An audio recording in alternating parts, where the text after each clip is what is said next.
Ito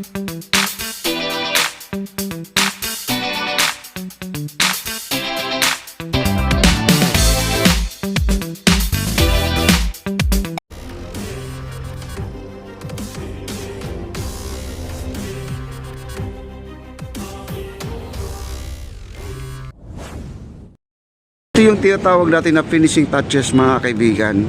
Yung ano na lang, ito yung pinakamabusising trabaho. Hindi yung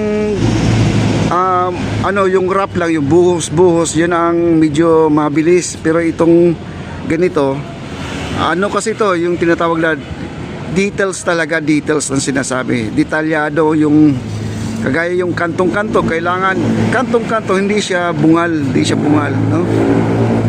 Ayun o, ito si Jibok. Iyan po ang resulta ng ating skim coat natin, no? Ayan. Yan, walang payong si Kuya, oh. Ang init, guys. Payungan natin si Kuya. Yan, oh.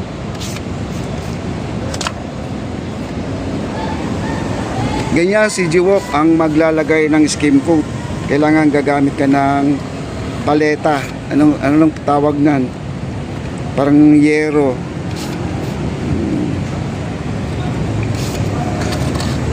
Siguro doon sa ginagawa doon sa kabila, CG Walk, doon sa gilid, baka lagyan pa rin ng skim coat to kasi rin to, depensa rin sa ulan, no? Para di papasok sa semento yung di mag-absorb. Kumbaga ilalak niya yung mga pores ng mga sementong nakauka. Maraming salamat po sa 23 na po tayo, guys. Like, share, like, and comment na po tayo. Ayan, o. Kita nyo? Hindi madali po ng yung sinasabi na bakit wala pang flooring. Siyempre naman, tapusin muna yung nasa itaas bago yung flooring. Bukas siguro baka na ay magpo-flooring na sila. Abangan po natin, hindi po natin alam, ha.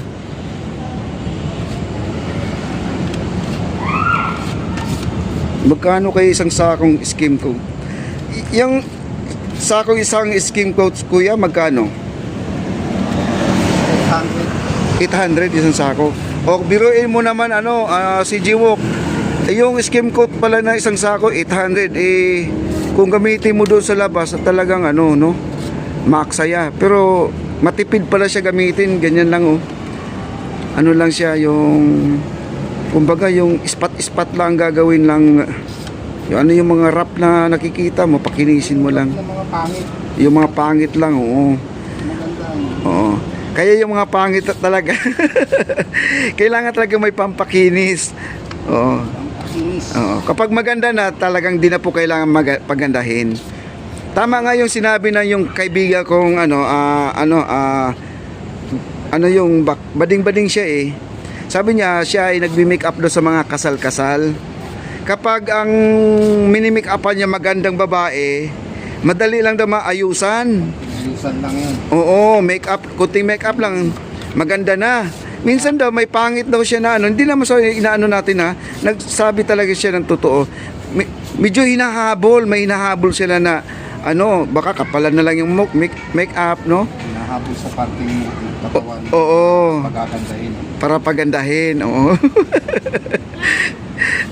Totoo pala yung sinasabi ng gano'n, no? Pero wag naman, pero lahat naman tayo patay-patay. Pero gano'n talaga, sa mata ng tao, kapag nasa altar ka, kailangan presentable, maganda ka tingnan.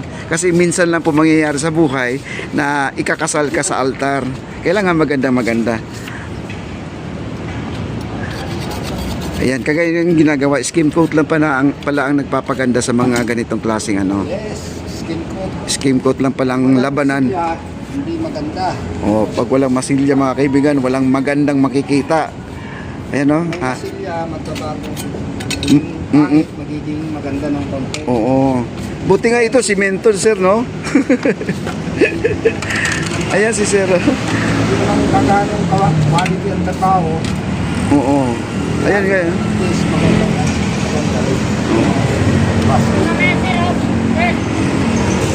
Diyan, pwede tayo dyan? Pwede tayo dumaan? Ay, ganon? Sige. Papasok tayo dyan ngayon. Kaya ano, si Jiwok, mahirap ang palitada, yung mga ganyan. Kaya pala mas mahal ang mga nagpifinishing ang bayad kaysa sa ano. Yes, correct. Oh, mahal pala. Ngayon ko lang nalaman. Ito kasi ano, iba-ibang skill din. Skill di, oo. Skill ng tao, labor, pintor, mason, Mm-mm. kanya-kanyang skill. Kaya pala iba-iba ang presyo. Yes. Ang pinakamahal daw yung finishing. Yung lalo na yung naglalagari ng kisame, naglalagay ng design. Yes. Ano tawag yun, sir? Yung Carpentry, carpentry. Oo. finishing, carpentry. Yan ang pinakamahirap na trabaho. Pati pintor, mahirap din. Oo, pintor, mahirap din. Dahil pintor ang nagpapaganda sa bahay. Lalo kung sa gilid ng bahay, yung ang may amdam nyo, Ah, ay naku, aakyat ka talaga. hindi pwedeng madalian ang trabaho. Ayan guys, oh, iniisa-isa po talaga niya yan.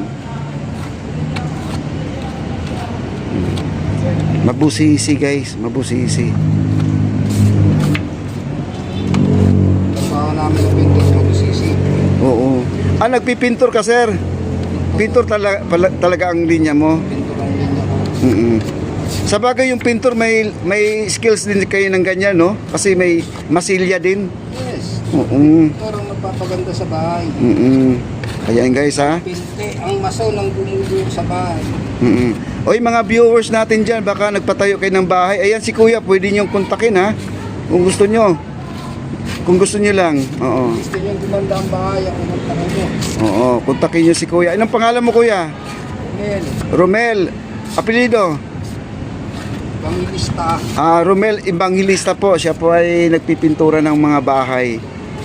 Kaya malaking bagay po yan, mga kaibigan. Ay baka makahingi pa kayo ng discount pag sinabi nyo. Ako yung viewers ni Papa din nanonood ako kay Sir Romel. Makakasama ko si Norman. Pintura din sila. Bahay din. Kasama mo. Yun. Ayan guys, ha. Mabusisi, oh. Pero ganda na, ha.